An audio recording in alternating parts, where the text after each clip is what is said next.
Namo Vishnupadaya Krishna Prasthaya Bhutale Srimate Bhakti Vedanta Swami Iti Namine.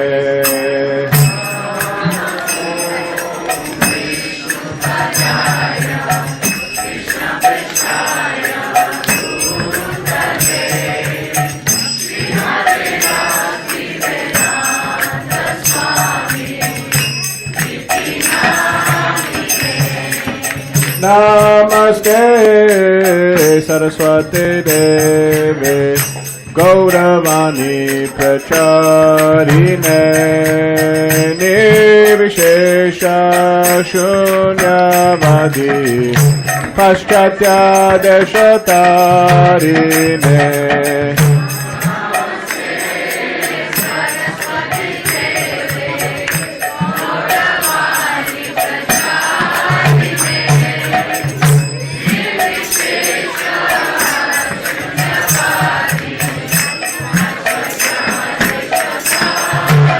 Jaya Shri Krishna Chaitanya Prabhu Nityananda Shri Advaita Gadadhar Shri Vasadi Gaura Bhaktavinda.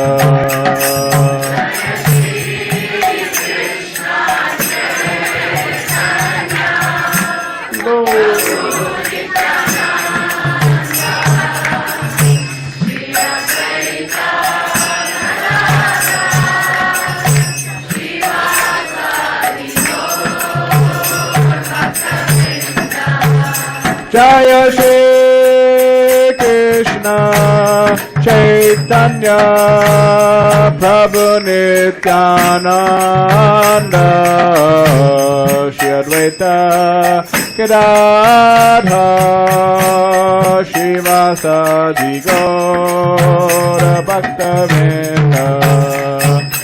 Shri Chaitanya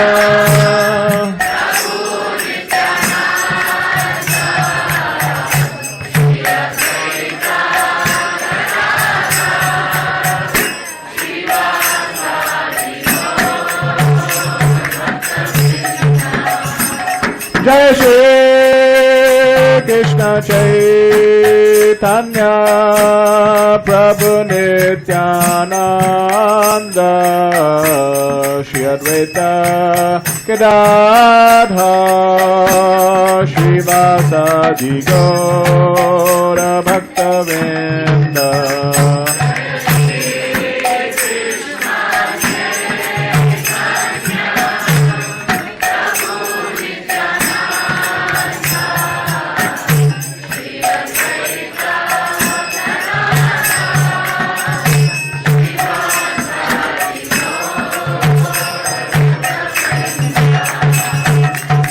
Hare Krishna Krishna Krishna Hare Hare Hare Rama Rama Rama Hare Hare.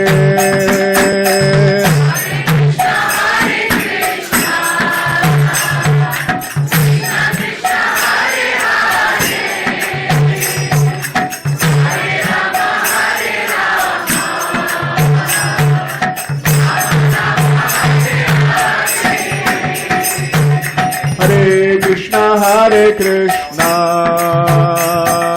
Krishna Krishna Hare Hare Hare Rama Rama Rama Hare Hare.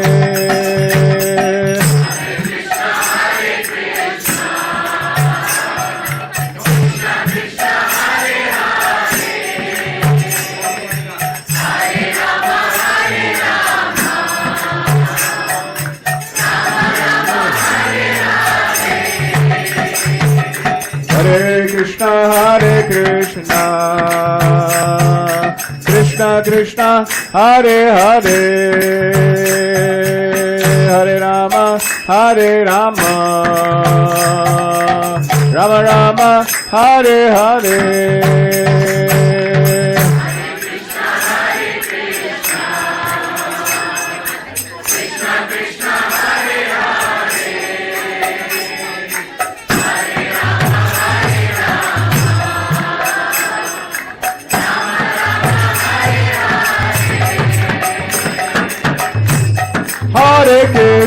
Hare Krishna, Krishna Krishna, Hare Hare, Hare Rama,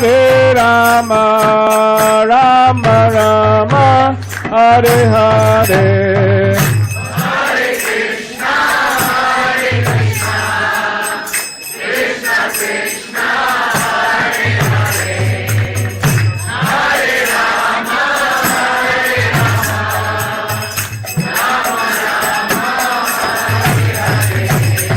Hare Krishna, Krishna Krishna, Hare Hare, Hare Rama, Rama Rama, Hare Hare. Hare Krishna, Krishna Krishna, Hare Hare, Hare Rama, Rama Rama, Hare Hare. Hare Krishna,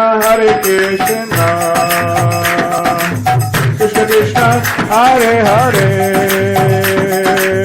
Hare Rama, Rama Rama, Hare Hare.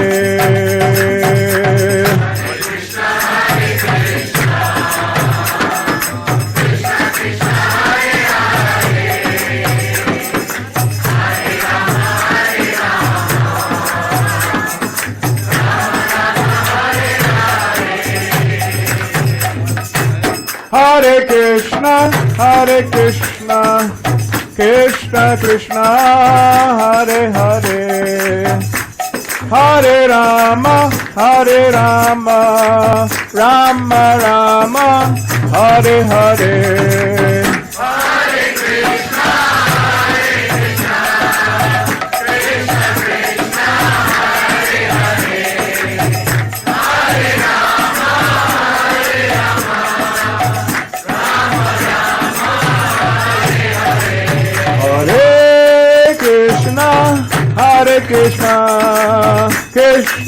Hare Krishna, Krishna Krishna, Hare Hare, Hare Rama,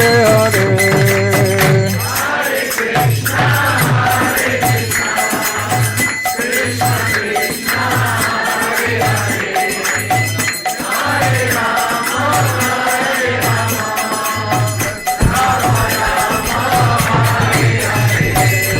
Hare Krishna, Krishna Hare Krishna, Krishna Krishna, Hare Hare, Hare Rama, Rama Rama, Hare Hare. Hare Krishna,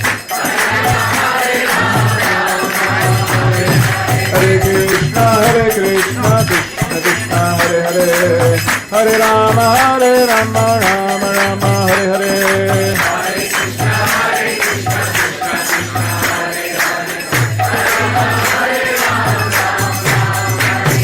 Hare Krishna, Krishna Krishna, Hare Hare, Hare Rama,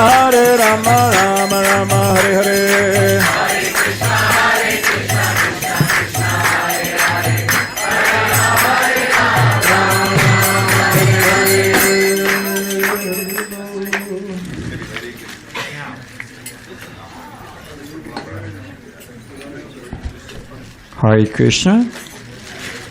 Well, just like the sun doesn't need to be announced, you see it coming over the horizon.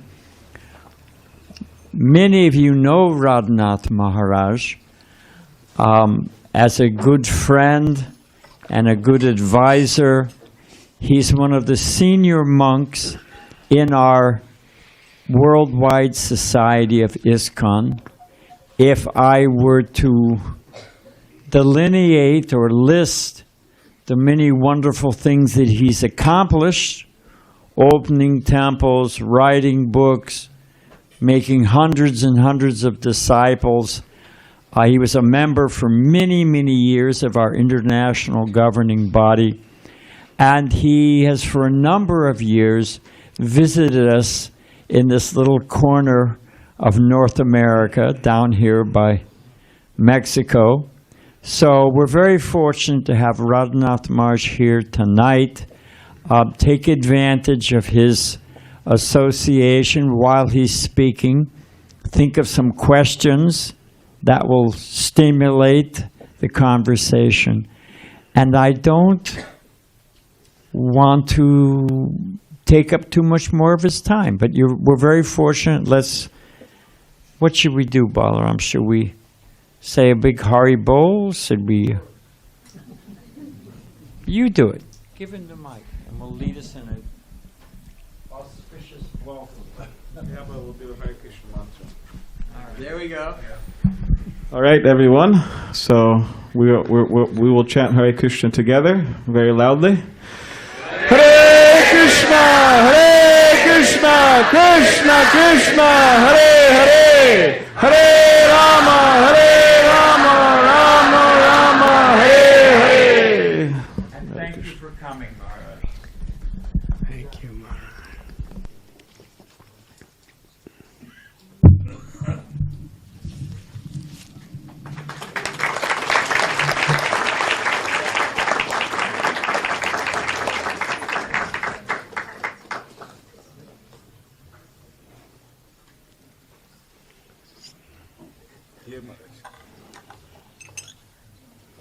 Thank you, bro.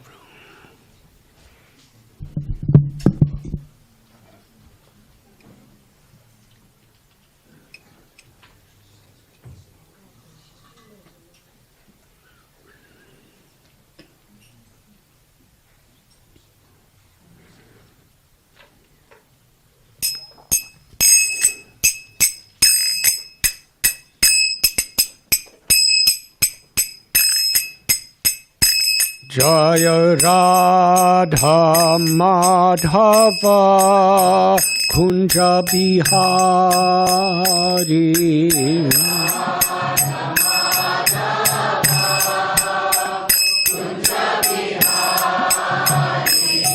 Jaya Radha Madhava Kunja Bihari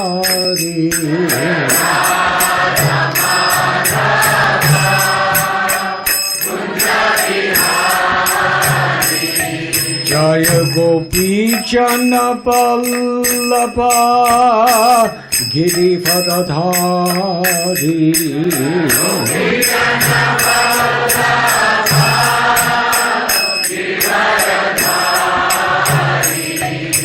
Gopi Jana Vallabha Girivardhari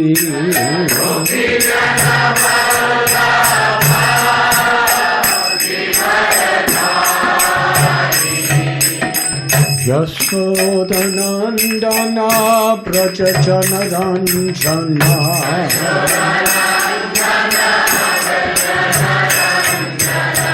Yashodanandana Braja Janaranjana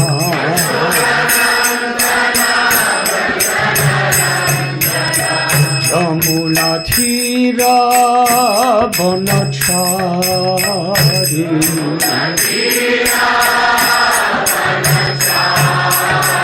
Jamuna Thira Vanachari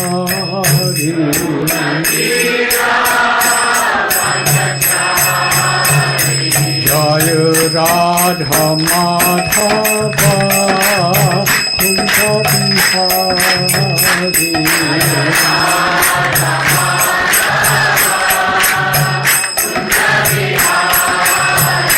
Jaya Radha Madhava Kunja Bihari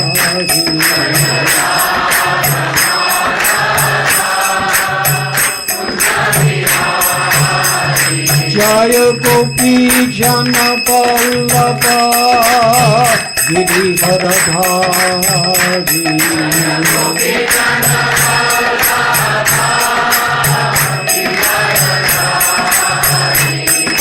Gopi Jana Vallabha Giridharadhari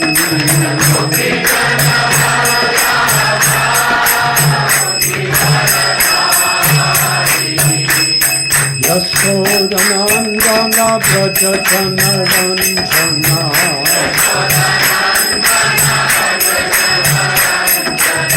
Yashodanandana Braja Janaranjana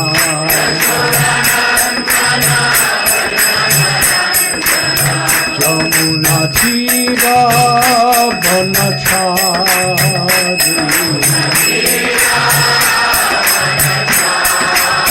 Jamuna Tira Vanachari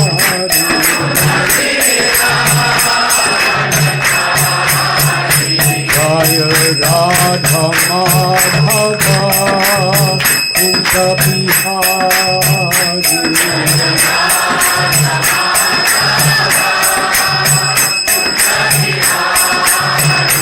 Jaya Radha Madhava Kunja Bihari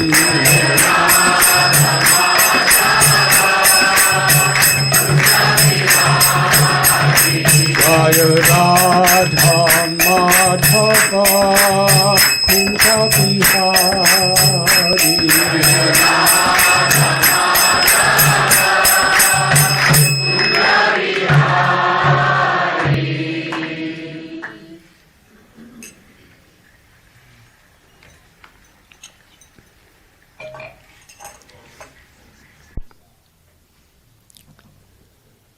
Om Gyantimidandasya Gyananjanachalakaya Chakshurun Militam Jena Tasmai Sri Gurave Namaha Nama Om Vishnupadaya Krishna Prishtaya Bhutale Srimate Bhakti Vedanta Swami iti namine Namaste Saraswati Deve Gauravani Pracharine Nirvishesha Shunyavadi Paschatya Deshatarine Vansha Kalpatarubhyascha Kripasindubhya evacha Patitanam Bhavanebhyo Vaishnavebhyo Namo Namaha Sri Krishna Chaitanya Prabhu Nityananda Sri Advaita Gadadhar Shivasadi Gaura Bhaktabinda Hare Krishna Krishna Krishna Hare Hare Hare Rama Rama Rama Hare Hare.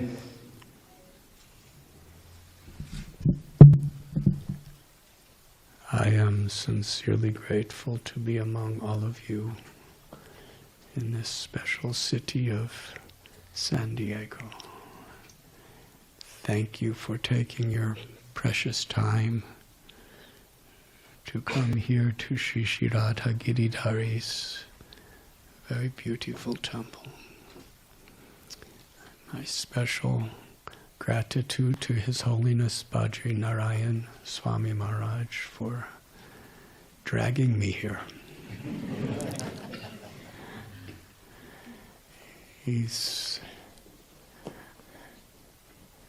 When we spoke on the phone for several minutes, he was expressing how he does not want to pressurize me. Because he knows how many responsibilities and how busy and how many people and all of these things, and I don't want to pressure, and there's no pressure.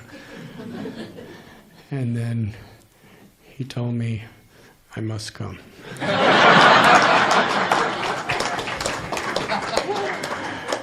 Not in those words, but indirectly.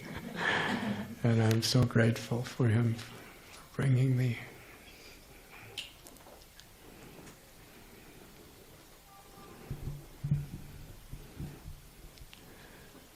So much in the world is perplexing, confusing, dividing, and so many uncertainties.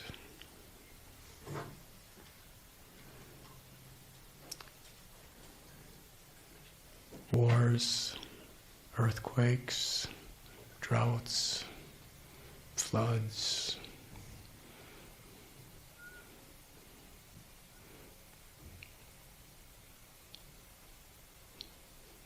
hatred, distrust in the name of politics. So much happening in the world. In Bhagavad Gita, Krishna tells, Abrahma punarloka punaravartanorjana mamupetya konteya punarjanmana vidyate. From the highest planet to the lowest,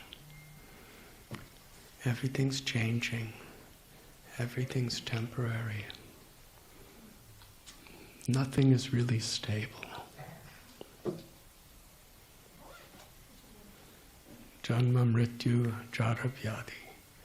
There's birth, old age, disease, and inevitable death.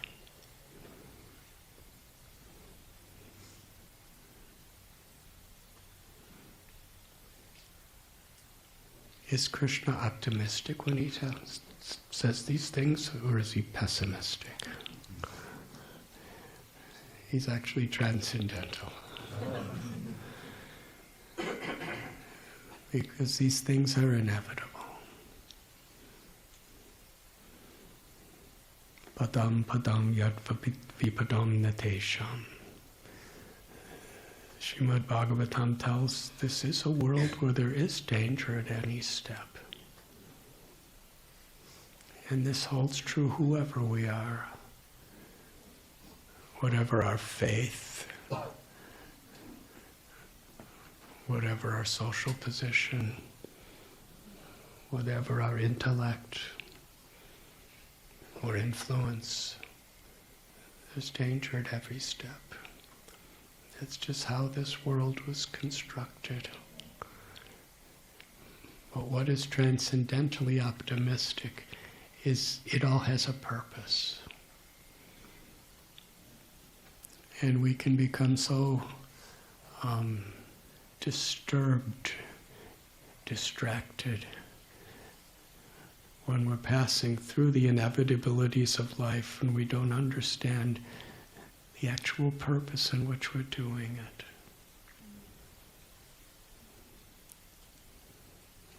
Shukadeva Goswami described that the greatness of life is the quality in which we live, not just quantity.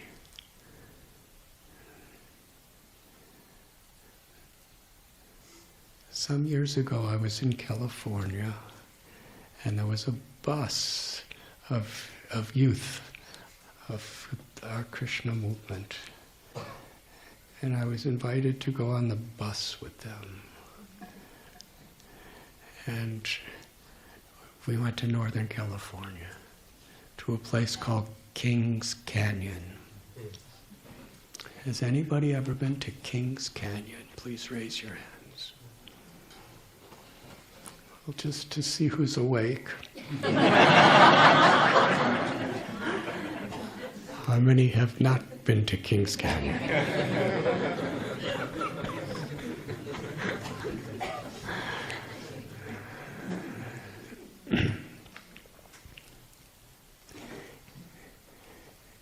Sometimes what we see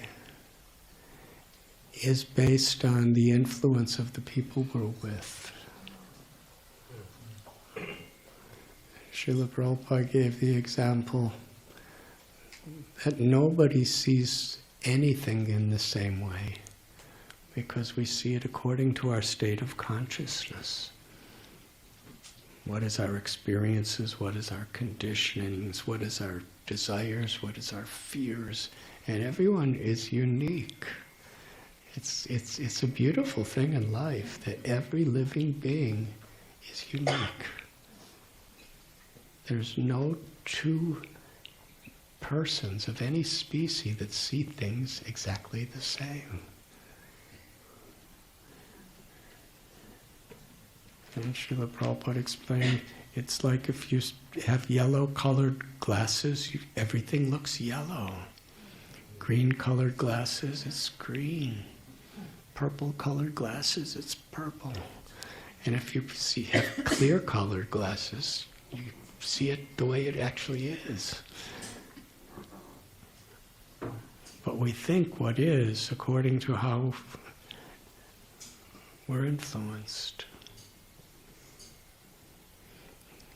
And in the world today, there's so many theories and so many ideas and so many ideologies and so many conceptions. And it's based on who we're with and which news channel we listen to. If you listen to one news channel, you'll see it one way and another way. And then we're fighting about it. But which one's right? There's so much speculation. So to get back to the story, I went to Kings Canyon. And I was with all these, like between 12 and 18 years old. And I'm much older. But we're riding in the bus for so many hours. And in Kings Canyon are the largest trees on planet Earth. And they're named after military generals. They're not named after saints or avatars. They're named after military generals. And the tallest tree in the world, who knows the name? Thank you. General Sherman. He was Civil War. Anyways, why he got the name of the biggest tree named after him, I don't know. But this tree is so big. And according to what's written underneath it, it's over 2,000 years old. And it says if a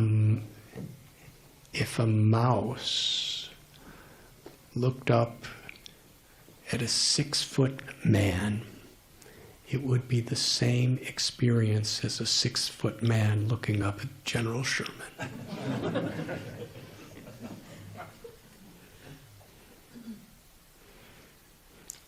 So it's actually really awesome. It's a sequoia tree.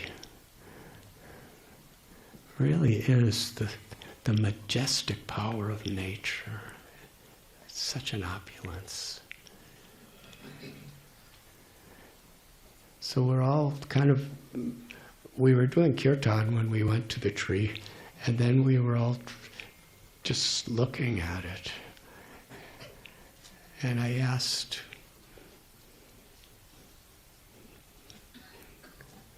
the young people, this tree has been standing here.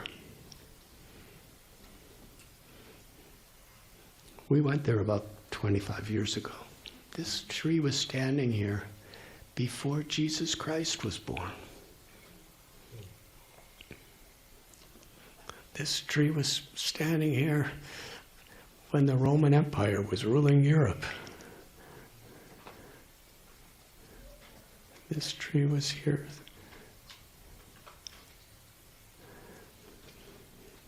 when Christopher Columbus was looking around trying to find something.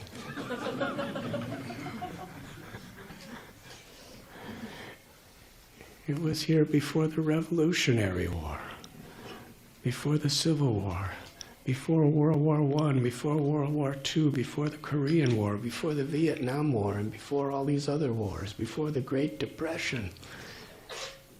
Usually history is based around wars and tragedies.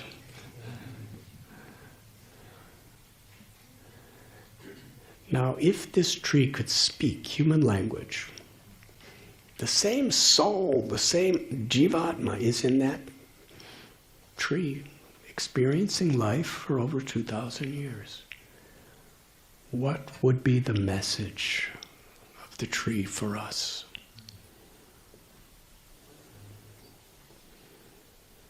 And one girl, she was 12 years old, she began to speak. It was so moving. You all know what channeling is? It seemed like she was channeling the tree.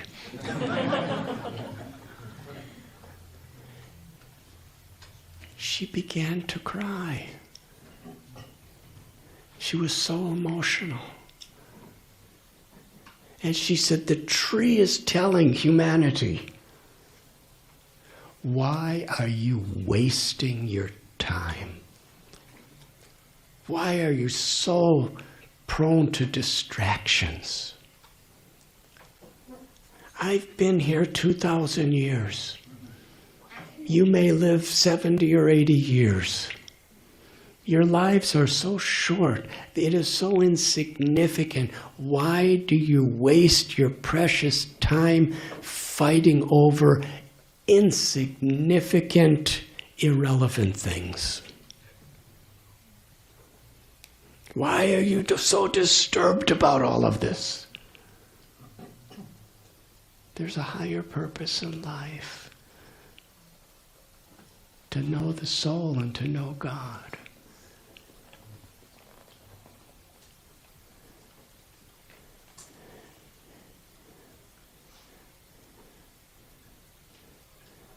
That was her realization.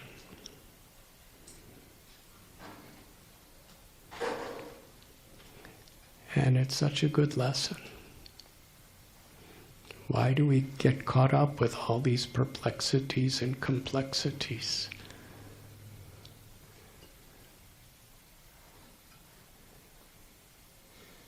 Krishna tells in Bhagavad Gita,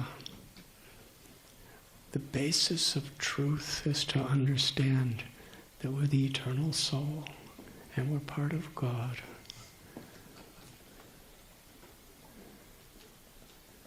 The great potential of the soul is to know God and to love God and to serve God. And when we understand that principle, and we're willing to adjust whatever situation we're in to pursue, then through all the joys and tragedies of life, we make progress, we grow. Otherwise, every moment is priceless, and it's wasted.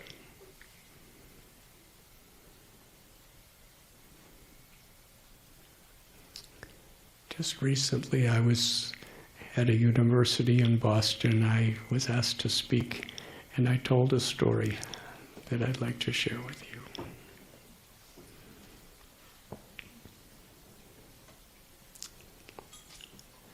I was writing this book, The Journey Home. This was about some years ago. And I wanted to go to some of the places that I was long ago so it could help make me feel like I'm there. And then I could remember better. So I went to Rishikesh in the Himalayas on the bank of the Ganges. And I spent some days there. And there was one mountain, very famous mountain, that I lived in, and I wanted to go up there just to re-experience it. But that mountain has been abandoned since the mid-70s, and nobody's been up there. So myself and one devotee who speaks the local language, we were going to climb the mountain, and when we got to the foot, there was military guards with weapons. And they blocked the way. There was even a gate. They said, nobody climbs the mountain. We said, we just want to go up and just walk around. He said, no, you cannot go up. It was very like immigration.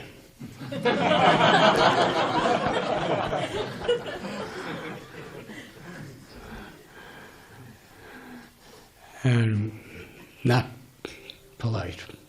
Nobody goes up the mountain. I said, why? It's just a jungle. There's nothing up there. He said, because there is a mother tiger, a tigress. There is nothing more dangerous than a mother tiger, because she has several cubs, and the cubs are running around. And if you go up there, or anybody goes up there, if you start walking toward the cub, and the mother feels that you may hurt the cub, the mother becomes courageous, ferocious, and she will attack you and kill you immediately. No questions asked.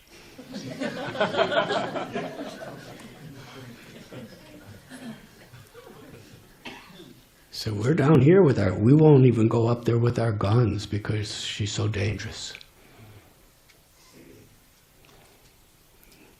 So that was a pretty scary story. So I asked my friend, offer him 50 rupees.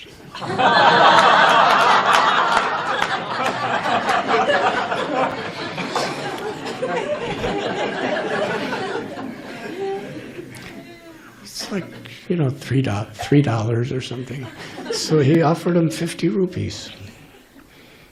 And he took the 50 rupees. He said, you can go.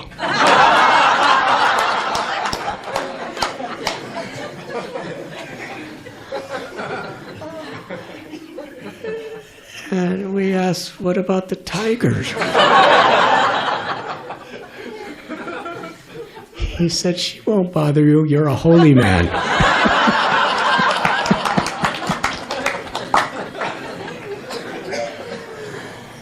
So we went up and we spent, so many hours walking around, and the tigers didn't bother us. But the truth of the story is that it is true. A mother tiger is that ferocious to protect her child. It's motherly love. In her particular gunas and karmas of being a tiger, that's how she expresses her motherly love. She's willing to die for her cubs. So that propensity to love and be loved is the very essential nature of the very living force, or the soul.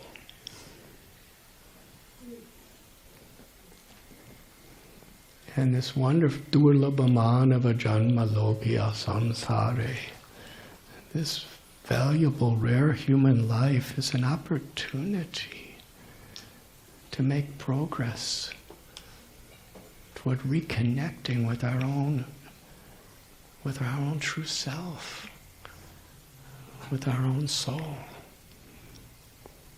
and living according. That is Dharma.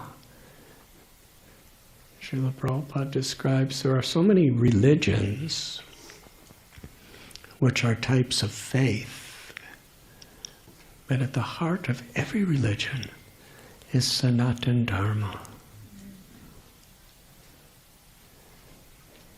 And Srila Prabhupada explains this is beyond sectarian concepts. Dharma is the intrinsic nature of a person. And he gives the example, the dharma of a chili pepper is it's hot. The dharma of sugar, it's sweet. The dharma of water, it's liquid. And Srila Prabhupada explains when the water is in an unnatural condition, it may become solid as ice. But as soon as the temperature goes down, you don't have to change the ice. It will naturally melt into water because it's its nature. So what is the nature of the soul?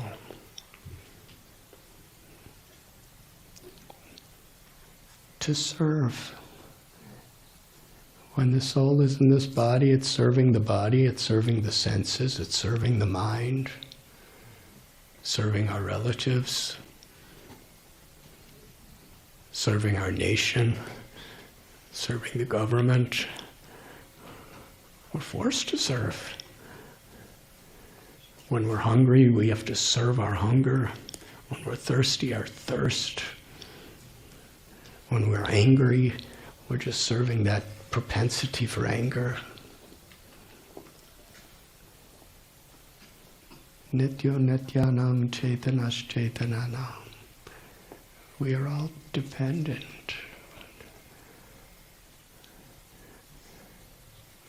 And we're all interconnected in this way too. But Sanatana Dharma, the eternal nature of life itself, is to serve God with love and to feel God's love.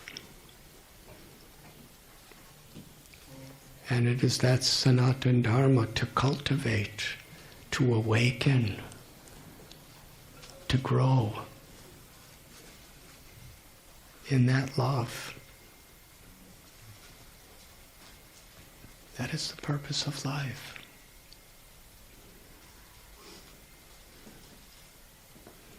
I just received a message today, just recently. It was one great saint, Ramanujacharya. It was his 1008th birthday, just last month. But I got the message today. Because it usually takes me a few weeks before I see emails and stuff.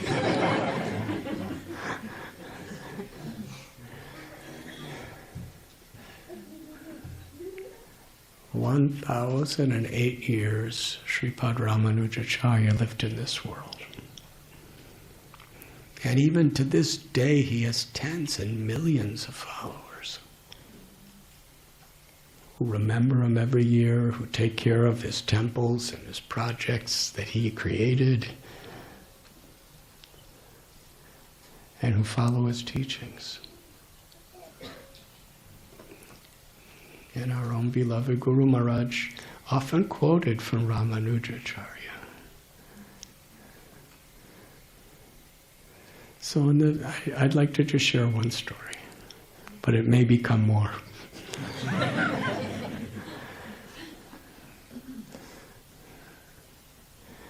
Ramanujacharya, he was born in a place called Sri Purambudar, in the southern part of India. And when he was young, the Acharya, or the great spiritual master of the Sri Sampradaya, his name was Yamunacharya. He was great scholar, great lover of God. He had such powerful, tremendous influence, and had disciples who were truly enlightened beings. It's a beautiful, esoteric, long story. But as he passed from this world, he revealed that Ramanujacharya should be his successor. And everyone accepted it. And Ramanujacharya had never met him. He wasn't initiated or anything. But he had that inner connection, heart to heart, from hearing his teachings. And one of the disciples of Yamunacharya, whose name is Mahapurna, who was actually a relative of Ramanujacharya, Ramanuja asked him to perform the ceremonies of initiation. Now here is Mahapurna giving the initiation and doing the ceremony for Ramanuja on behalf of his guru, and yet he's already accepted Ramanuja as his senior, as the acharya, as the leader of the sampradaya. And Ramanuja was taking lessons and getting various mantras from 5 different of his godbrothers. And they all accepted him as their leader. There was just no envy, no jealousy, nothing. And one day after Ramanuja so many people were coming, he was so compassionate and so learned and so powerful in his devotion, and the more and more people were learning from him. One day, his guru, Mahapurna, he said, I want you to learn a mantra from a person, one of my godbrothers, who has such powerful realizations that he can impart this mantra to you. You should go to him. He was living in Srirangam, where this saint, whose name was Gostapurna, he lived 50 miles away.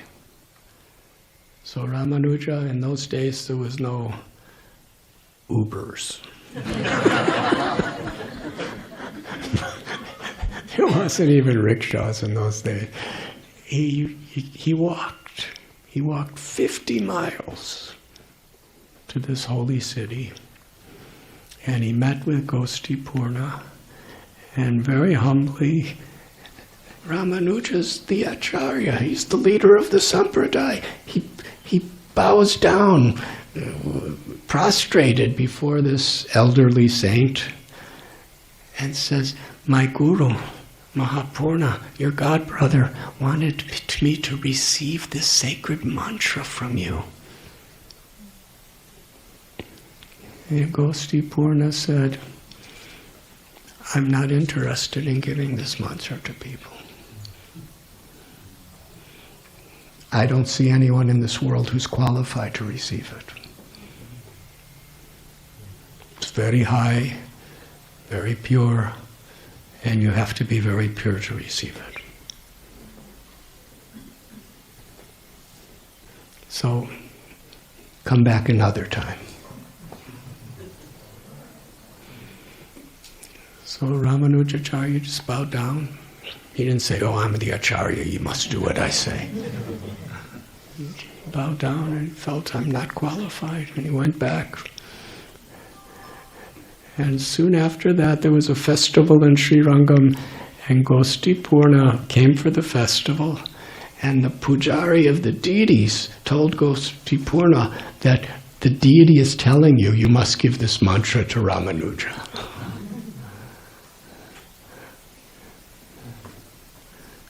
So Gostapurna sent a message to Ramanuja, you could come back to my place again.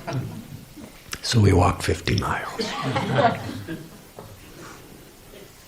He reached there. Gostapurna says, it's not the right time. He went back 50 miles. Time and again, every time he came, he said, not now, but you must come back. He did this 18 times.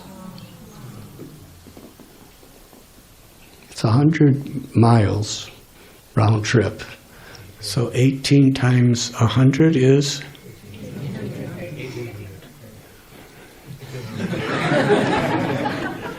God, you did that without a calculator. It's amazing.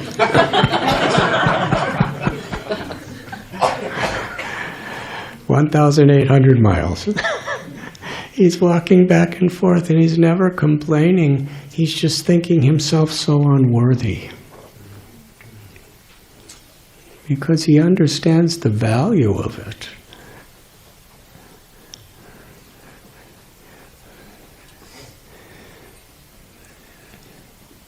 When we take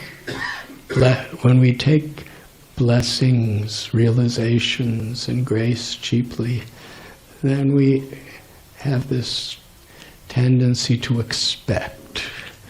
We feel entitled.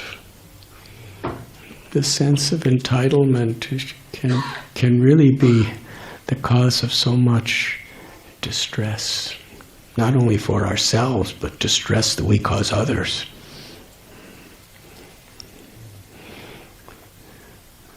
Well, Ramanujacharya just accepted, I'm so unworthy.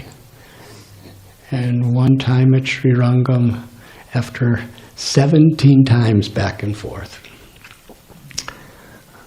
one of the disciples of Mahapurna met Ramanuja, and Ramanuja was crying.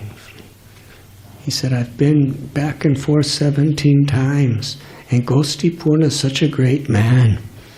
He's so compassionate, he's so benevolent, but I'm so unworthy. I'm not ready to receive it. So he went back to his guru and told him Ramanuja's condition. And Gostipurna said, call him again. And when he arrived, Gostipurna said, I was testing you. Because I was thinking there is no one on this planet who's worthy of receiving this mantra. Anyone who sincerely chants this mantra will be liberated from the miseries of material existence and will be blessed by Lord Narayan to receive the true happiness of prema, or love of God. That is how sacred this mantra is. But it cannot be spoken to anyone who doesn't have a completely pure heart. So I order you, Ramanuja, before I give you this mantra, you must promise me you will never speak it to anyone. And if you do, you will go to hell. You've heard that before.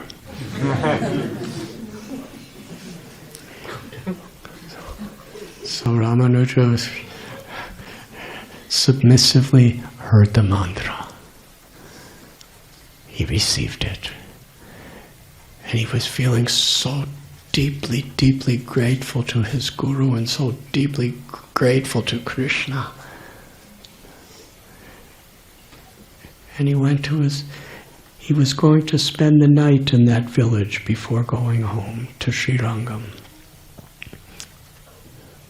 But at night, on his way back to where he was staying, he saw so many people, just common people, just walking around, children playing, women shopping,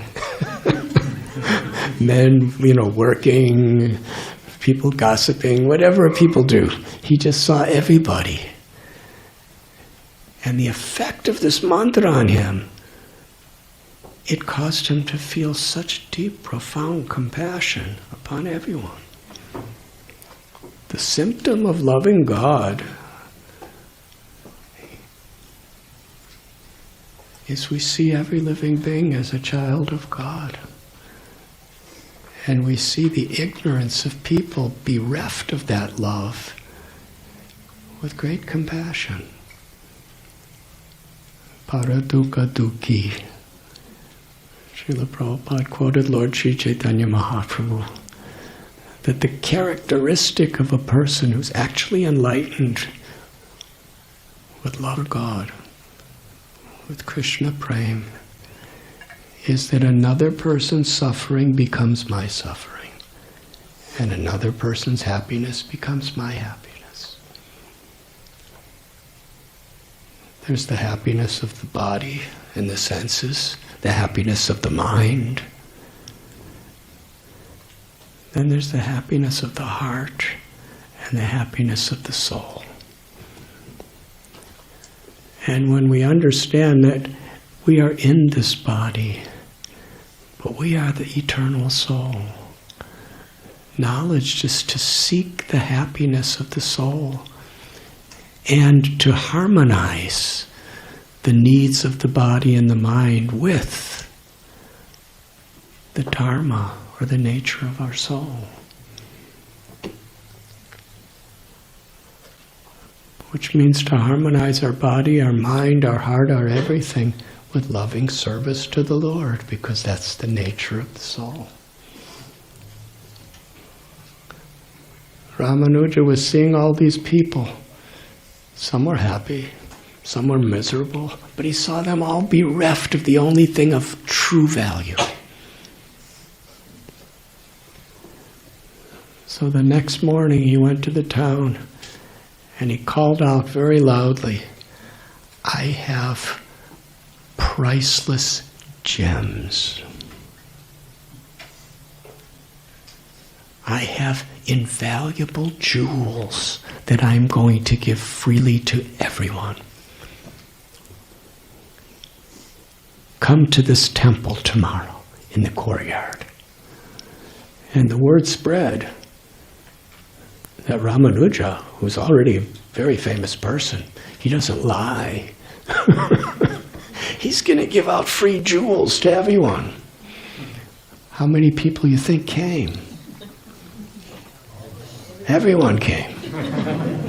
There were so many people that he had to climb to the rooftop of the temple. And he was looking down and seeing them all. And they were all actually really receptive. Because they were waiting for their jewels. And when Ramanuja looked at them with tears of compassion in his eyes,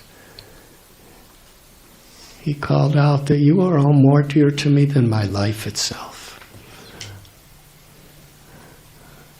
I'm willing to sacrifice anything to make you happy. I have the most valuable jewel in all of existence that I want to give to each of you. Their hearts were so open, and they were feeling so grateful for this opportunity to receive. Ramanuja said, everyone, the crest jewel of all jewels, which will give you the wealth. If you take care of this jewel carefully, you will get the wealth of eternal happiness and eternal love. Now everybody repeat after me. They were receptive. And he called out this mantra at that time, which was prominent. Om Namo Narayanaya. And Om Namo Narayanaya.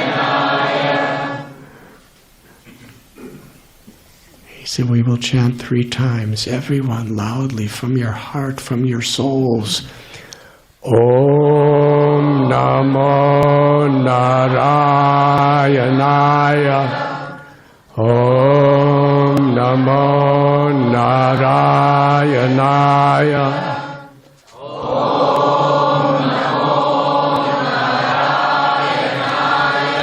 Everyone was completely happy. They didn't feel cheated. They felt that we came, Dhruva Maharaj, he describes when he went to the jungle. At that time,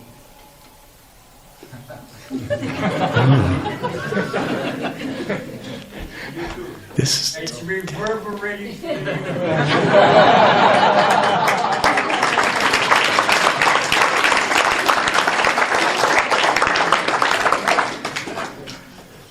This is definitely an esoteric temple.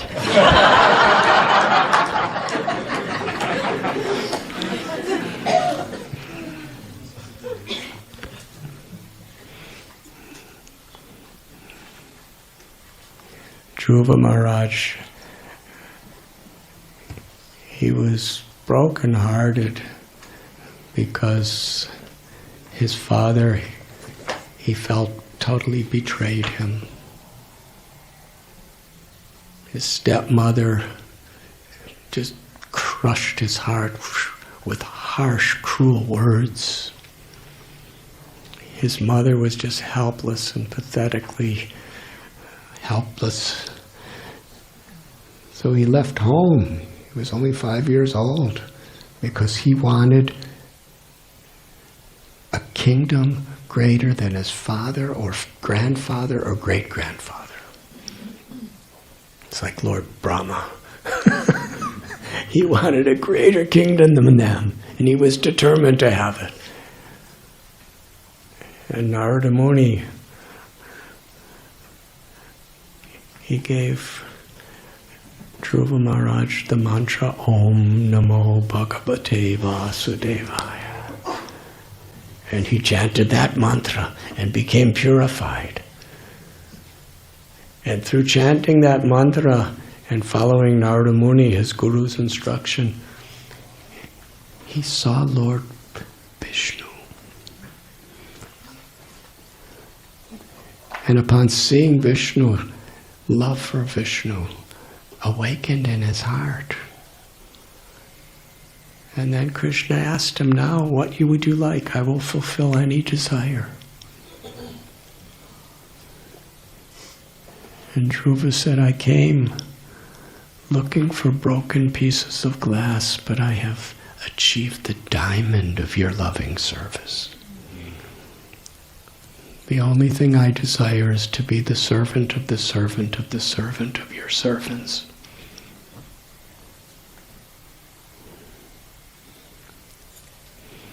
So that was the experience of the whole town. They were all celebrated. Everyone was loudly calling out,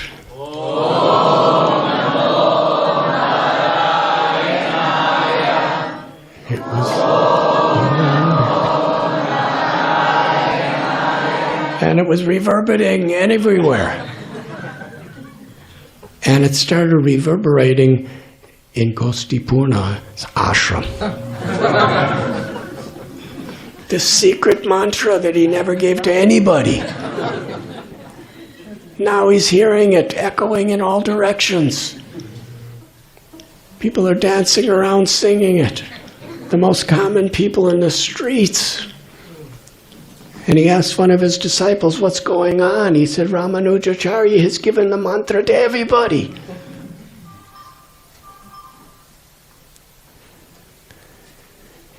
He was fuming with transcendental anger.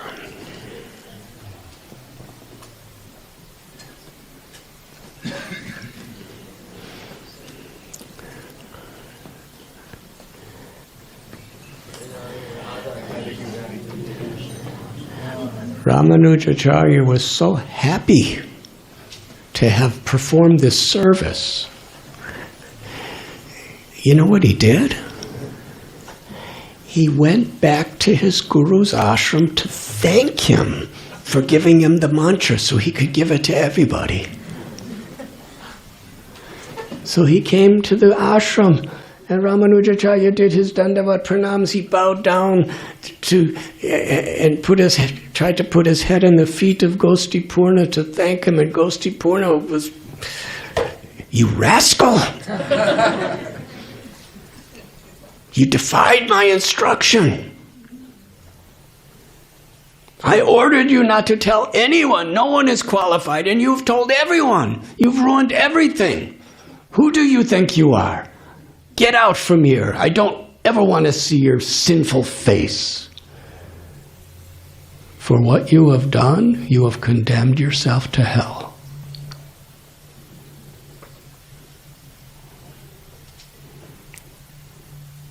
Ramanuja, with tears of respect, he said, I'm sorry, but what could I do? You told me that anyone who chants this mantra sincerely will get liberated from suffering and achieve love for God.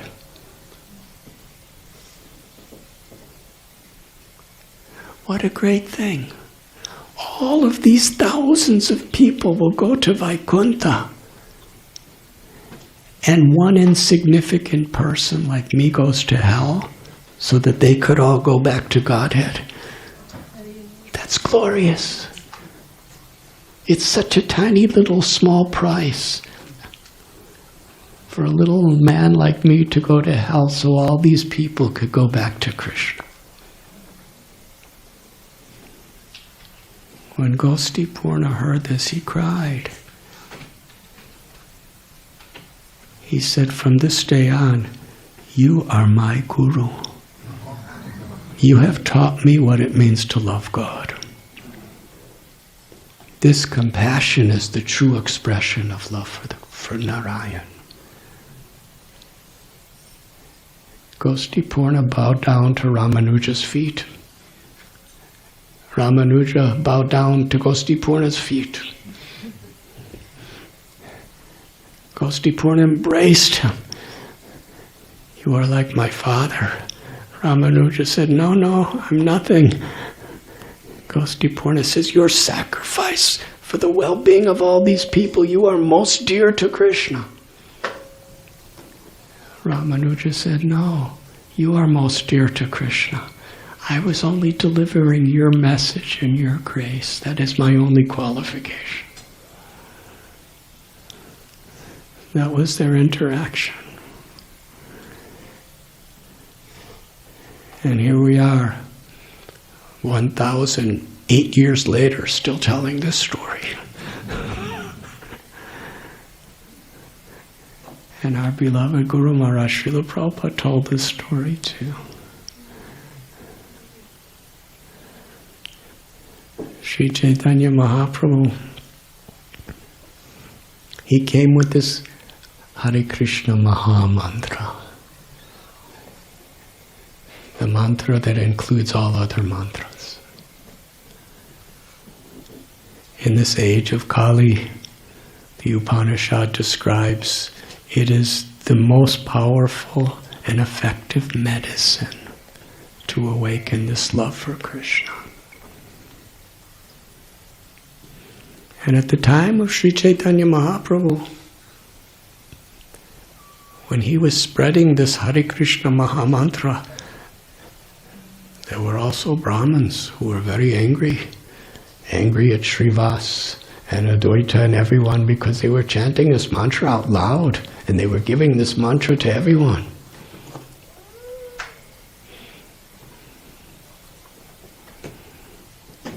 And Sri Chaitanya Mahaprabhu described, I'm like a fruit seller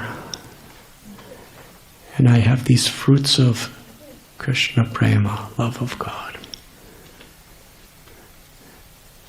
And I've come to this world to distribute these fruits freely to anyone who is willing to accept it. Chaitanya Charitamrita describes Lord Chaitanya and his associates, the Panchatattva. They came to plunder the storehouse of love of God. This treasure chest of love of God was sealed except for very, very exclusive people over the ages. Even when Krishna appeared, it was only very qualified, highly enlightened people could really understand and receive. But now Krishna is coming himself in the mood of Sri Radha to distribute freely, without considering what is auspicious, what is an auspicious time or inauspicious, What is an auspicious place or inauspicious? Who is an auspicious person or inauspicious? Whatever a person has done or not done, giving freely the opportunity through this beautiful Maha Mantra and the chanting of Krishna's holy names, God's holy names. They plundered the storehouse of love of God, they tasted the contents, and then they distributed it profusely. And Sri Chaitanya Mahaprabhu, he said, with my 2 hands, how many fruits can I distribute? I have limitless fruits. So therefore, whoever is my devotee, please help me to distribute these fruits of love of God through this chanting of this Maha Mantra.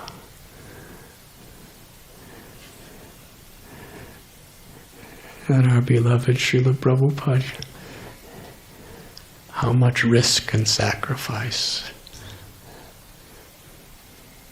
coming on that cargo ship, leaving his home in Vrindavan, wandering. He said, I was wandering like a vagabond in New York City.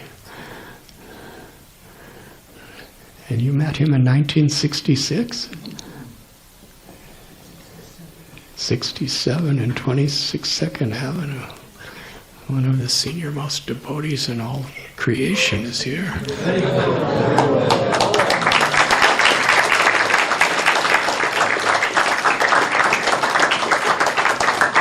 And we are missing Madhusudan Prabhu with so much love and gratitude in our hearts.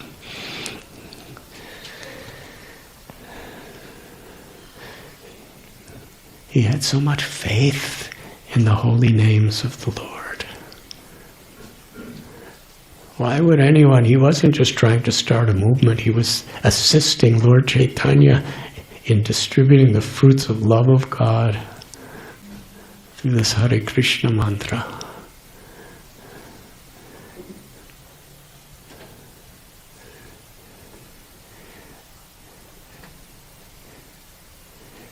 And somehow or other, what is our qualification to receive it? What is our qualification to share it with others? We're simply grateful for this supreme blessing of serving the Lord and His beloved devotees. And when we appreciate the value of the spiritual gift we've been given, then we will not be disturbed or distracted by all of these complexities and speculative predicaments that the world is always in.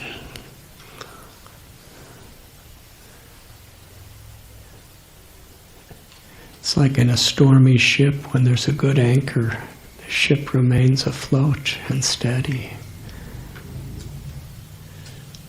The association of saintly people, or those who are striving to be saintly, our sadhana of hearing the glories of the Lord and chanting the names of the Lord, it's not a mechanical process.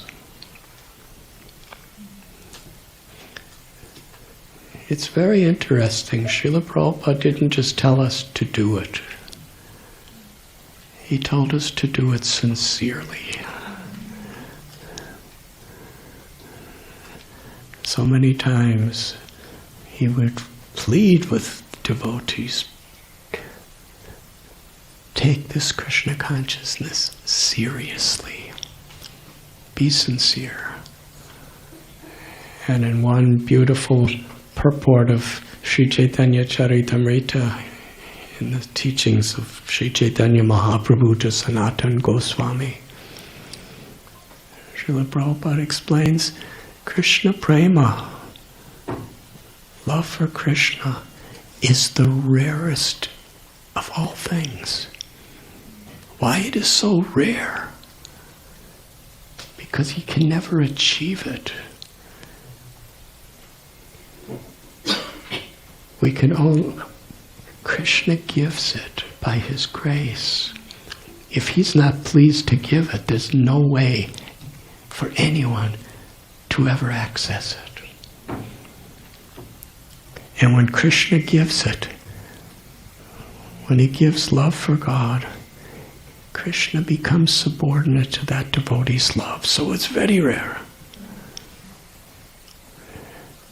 And then Srila Prabhupada, I'm quoting Lord Chaitanya Mahaprabhu, he said, but Krishna gives it very easily. If we are serious, sincere, and have no ulterior motives.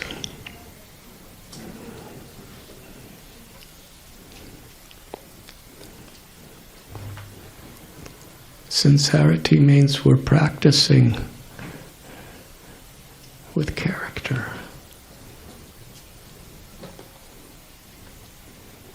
Sharanagati. We're actually really trying to take shelter. Some siddhi or haritoshanam, we're really trying to please Krishna. And however fallen and however unqualified we may be, if we just continue practicing sincerely,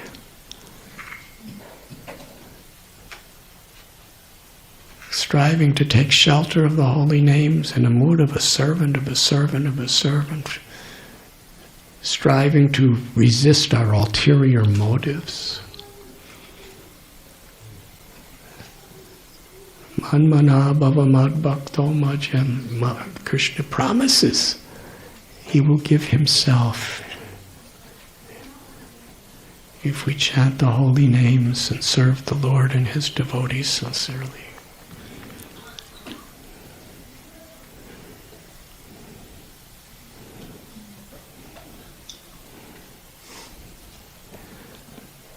And then we realize, what is the source of that mother tiger's ferocious love for her child? It's her soul's love for God that's within the heart of every living being. Thank you very much.